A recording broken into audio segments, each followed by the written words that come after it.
सब यथावत हो गया, सूर्योदय हो गया।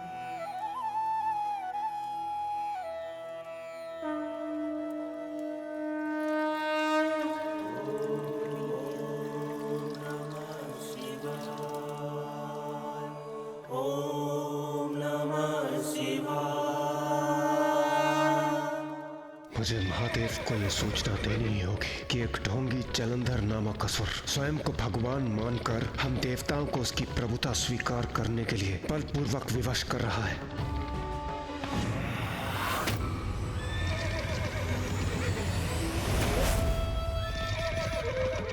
नहीं, इन देवताओं को कहीं भागने नहीं दूंगा मैं।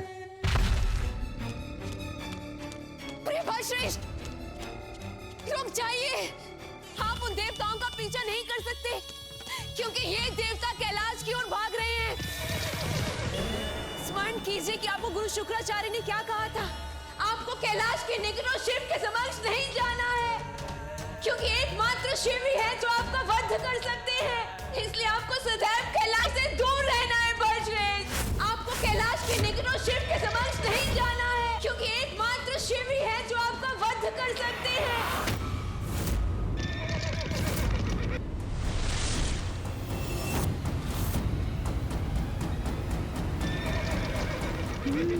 तो ये बात है, जलंधर कैलाश या पिताश्री के समक्ष नहीं आ सकता और एकमात्र पिताश्री के हाथों ही उसका वध संभव है।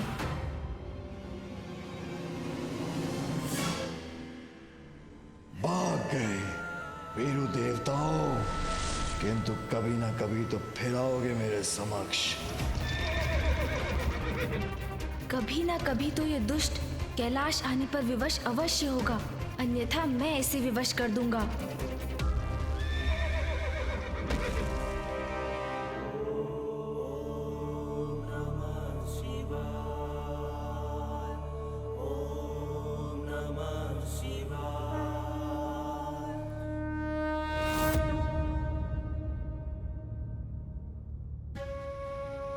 महादेव तो ध्यान मग्न है और उनका ध्यान भंग करना उचित नहीं होगा। प्रथम पूज्य गणेश जी, अब आप ही बताइए हम क्या करें। जलंधर ने आज जो अपराध किया उसे महादेव को बताना आवश्यक है। पुत्र गणेश। माँ, प्रणाम माँ। प्रणाम माता।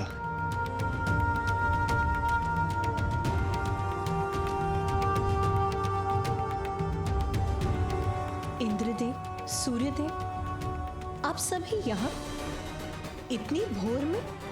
कुछ हुआ है क्या?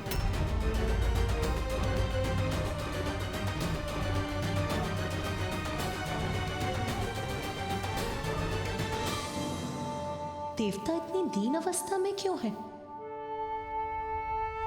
क्या कारण है आपकी इस अवस्था का? जलंधर। जलंधर?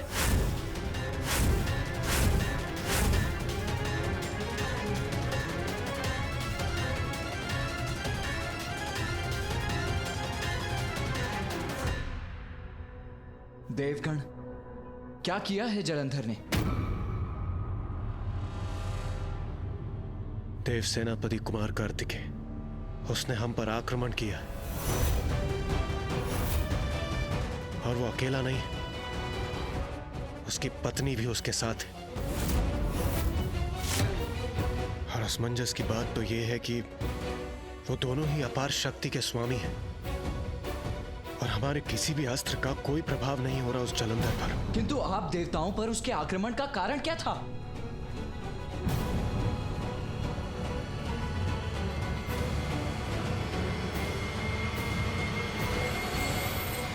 मैं जब नियमित रूप से अपनी दिनचर्या का आरंभ कर रहा था तब उस जलंधर ने मेरा मार्ग रोक दिया। मैंने आगे बढ़ने का प्रयत्न किया तो उसने मुझ पर आक्रमण कर दिया।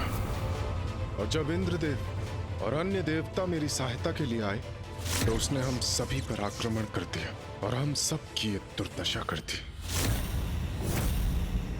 तो उसने आपका मार्ग क्यों रोका सूर्यदेव? माता दुष्ट है वो। कदाचित अपनी दुष्टता के कारण अहंकार वश ऐसा किया उसने। सूर्यदेव का मार्ग रोका, सृष्टि के नियमों को भंग करने का प्रयास किया। ये तो जैसे स्वयं जगत पिता महादेव को चुनौती देने के समान है। क्या आप हमसे कुछ छिपा रहे हैं सूर्यदेव? जो कुछ भी है स्पष्ट कहिए सूर्यदेव।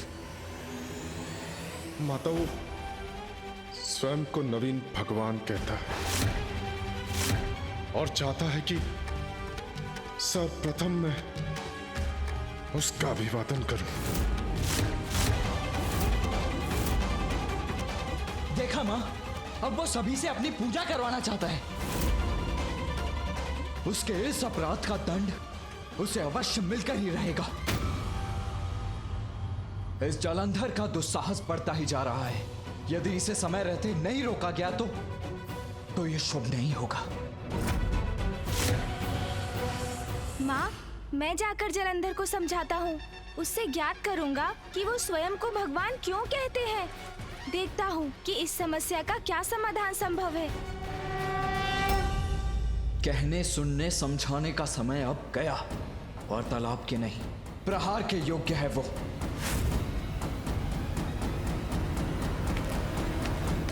पुत्र कार्तिकेय। कुमार कार्तिकेय, ये कुमार कार्तिकेय कहाँ जा रहे हैं?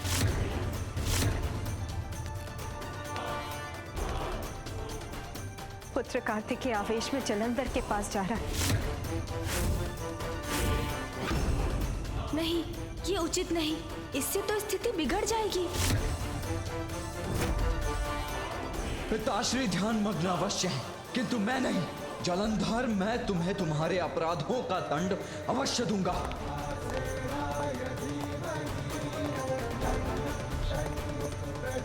माता वो स्वयं को नवीन भगवान कहता है और चाहता है कि सर्वप्रथम मैं उसका अभिवादन करूं।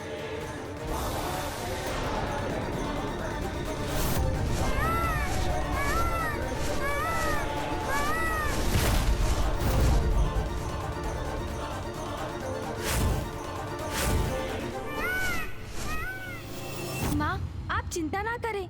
मैं जाकर भैया को रोकता हूँ। मूषक जी। जी प्रभु।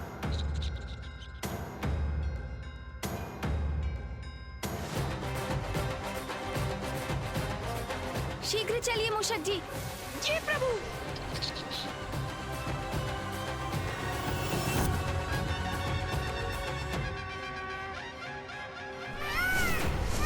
मुझे भैया को रोकना ही होगा। क्रोधावेश में भैया जलंधर के साथ युद्ध आरंभ कर देंगे, जो निरंतर चलता रहेगा। हाँ प्रभु। भैया स्वयं परम ब्रह्म देव सेनापति हैं, किंतु जलंधर का वध एकमात्र पिताश्री ही कर सकते हैं। ये भैया को ज्ञात नहीं, इसलिए ये युद्ध बहुत विनाश करेगा। मूषक जी, भैया को रोकना अति आवश्यक है। प्रभु, हम कुमार कार्तिकेय की गति का सामना कैसे कर सकते हैं? चिंता मत कीजिए मूषक जी, हमारे पास एक उपाय है। उपाय है? आप समझ गए ना मूषक जी, मैं क्या करना चाहता हूँ? समझ गया प्रभु, मैं आपका उपाय समझ गया। चिंता मत कीजिए मूषक जी, आप अपना संतुलन बनाए रखिए। जी प्रभु।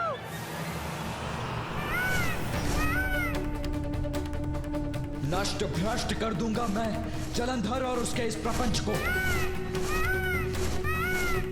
मूषक जी, शीघ्रता से नीचे चलिए। जी प्रभु।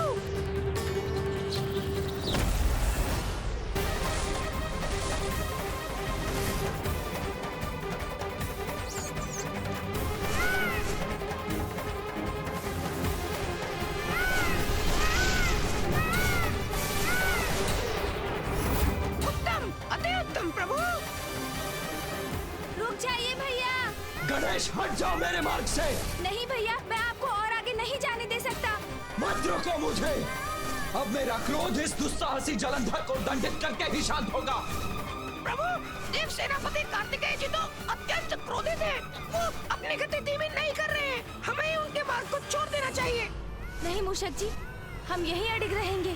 भैया को इतने आवेश में यदि जलंधर के पास जाने दिया तो बहुत बड़ा संकट उत्पन्न हो जाएगा। परिणाम जो भी हो उन्हें रोकना ही होगा हमें। वहीं से तो मेरी आंखें बंद हो रही है। रुक जाइए भैया, आगे मत बढ़िए भैया, अन्यथा अनर्थ हो जाएगा। हट जाओ मेरे मार्ग से गणेश। इस ढोंगी जलंधर को दंडित करके ही रहूंगा मैं।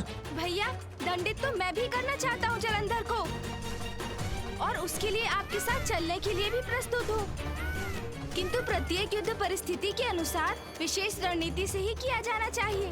उचित है अनुज, किंतु इस जलंधर को उसकी उद्दंडता का दंड देने के लिए हमें किसी विशेष रणनीति की आवश्यकता नहीं है। गणेश, या तो तुम मेरे साथ चलो, अन्यथा हट जाओ मेरे मार्ग से। भैया, पिताश्री की क्रोधाग्नि से उत्पन्न हुआ है जलंधर, इसलिए एकमात्र पिताश्री ही उसका वध कर सकते हैं। स्वयं असुर गुरु शुक्राचार्य ने उन्हें चेतावनी देते हुए बताया था, इसलिए आपका उससे युद्ध करने का कोई लाभ नहीं होगा। समझने का प्रयास कीजिए भैया, रुक जाइए। ये क्या कह रहा है गणेश? असुर गुरु शुक्राचार्य ने कहा है? देव सेनापति कुमार कार्तिकेय अपनी गति धीमी नहीं कर रहे हैं। कुछ कीजिए प्रभु, रोके उन्हें। प्रभु रक्षा कीजिए, प्रभु रक्षा कीजिए।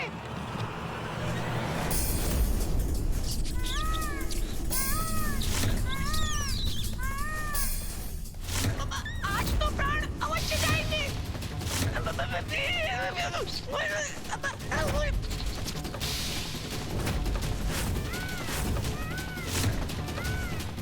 कदाचित अब अधिक समय शेष नहीं। मेरा अंत समय है ये। जो भी दोष हो मेरे, उनके लिए क्षमा कीजिएगा मुझे प्रभु। प्रभु मेरे प्राण गए। रुकिए मयूर जी। प्रभु मेरे प्राण गए क्या? अब आप सुरक्षित हैं मूषक जी? हैं? कुछ नहीं हुआ मुझे, मैं जीवित हूँ। कुमार कार्तिकेय रुक गए, मेरी रक्षा हो गई। धन्यवाद प्रभु, जीवित हूँ मैं, जीवित हूँ। गणेश, क्या तुम्हें पूर्ण विश्वास है कि एकमात्र पिताश्री ही जलंधर का अंत कर सकते हैं? हाँ भैया, यही सत्य है। मैंने स्वयं जलंधर की पत्नी के मुख से सुना है। स्मरण कीजिए कि आपको गुरु शुक्राचार्य ने क्या कहा था।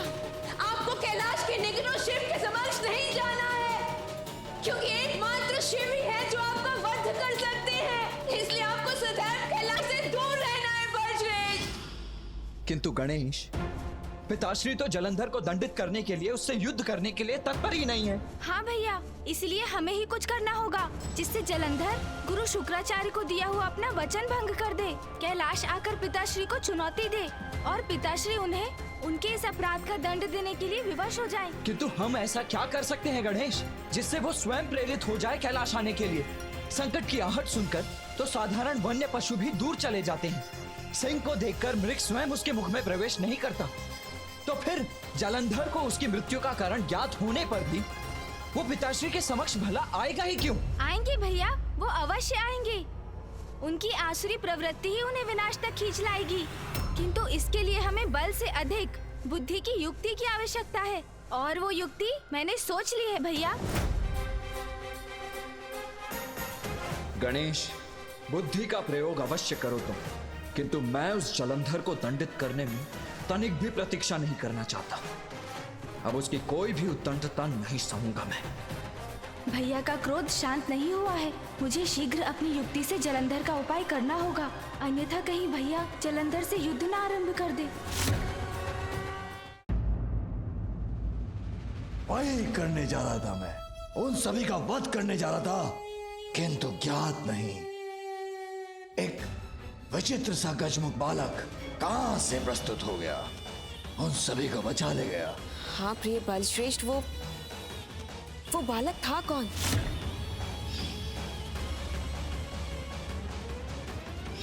ये ज्ञात करो से उसकी इस उद्दंडता के लिए दंडित करना अति आवश्यक है। देवराज, विष का उपचार करने के लिए विष का ही प्रयोग करना होता है। जलंधर की धूर्तता का उत्तर हमें भी चतुराई से ही देना होगा, और चतुराई इसी में है कि हम सभी मिलकर उनकी प्रशंसा करें, उनके अहंकार को बढ़ावा दें, जिससे वो पिताश्री को चुनौती देकर उनसे युद्ध करे और अपने विनाश के मुख में प्रवेश कर जाएं। इसलिए अब विलंब मत कीजिए। मैं और भैया भी शीघ्र इस स्वघोषित नवीन भगवान के दर्शन के लिए वहाँ पहुँचेंगे। उसे तो ऐसा दंड दूंगा जो समस्त संसार के लिए उदाहरण बनेगा। भगवान सर्वश्रेष्ठ जलंधर को चुनौती देने का दुस्साहस किया। आनंद आएगा, मुझे आनंद आएगा। उसे दंडित कर।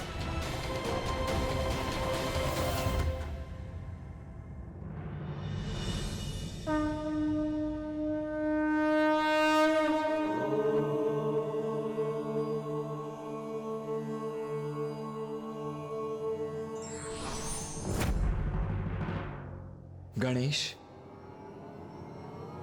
तुम्हारी इस युक्ति में तुम्हारा साथ अवश्य दूंगा मैं, किंतु यदि जलंधर ने पुनः अपने शब्दों से अथवा अपने किसी भी कृत्य से अपनी सीमाएं लांघी तो उस पर आक्रमण करने में तनिक भी संकोच नहीं करूंगा मैं।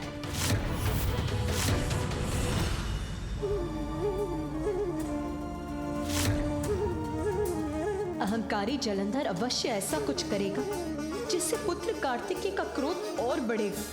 तब यदि उसने जलंधर पर वार किया तो गणेश की युक्ति कैसे सफल होगी? माँ, ये कार्य तो बहुत जटिल हो गया है। मुझे बहुत सावधान रहना होगा, क्योंकि एक ओर जलंधर की मूर्खता है तो दूसरी ओर है कार्तिकेय भैया का क्रोध। हाँ पुत्र गणेश, तुम्हारे अग्रज कार्तिकेय तो अत्यंत क्रोधित है। उसके क्रोध का ज्वालामुखी तो कभी भी फट सकता है। यदि ऐसा हुआ तो तुम्हें ही उसे संभालना होगा पुत्र। हाँ माँ, मूर्ख की मूर्खता ही उसका नाश करती है। जलंधर की मूर्खता को तो अस्त्र बनाकर मैं उसी के विरुद्ध प्रयोग करूँगा, किंतु उसके लिए भैया का अपने आवेश को नियंत्रण में रखना आवश्यक है, क्योंकि यदि जलंधर ने संकट भांप लिया तो वो सचेत हो जाएंगे और कदाचित मेरी युक्ति असफल हो जाएगी। प्रिय बलश्रेष्ठ, आप तनिक भी निराश ना हो। आपने उन सभी देवताओं को अपनी शक्ति का परिचय तो दे ही दिया है। मेरा विश्वास कीजिए, बहुत शीघ्र ये सभी देवता आपकी चाटुकारिता करते पाए जाएंगे। आपके सभी आदेशों का पालन चुटकी में करेंगे।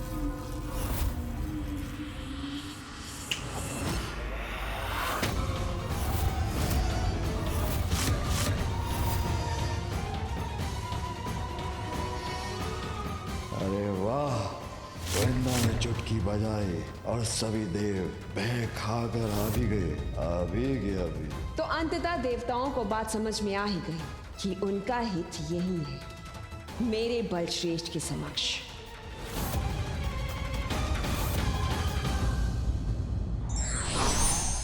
बुद्धिमान वही होते हैं जो परिस्थिति को भांपकर युक्ति से समस्या का हल निकालते हैं। For more updates, subscribe to our channel, click the show links and enjoy watching the videos.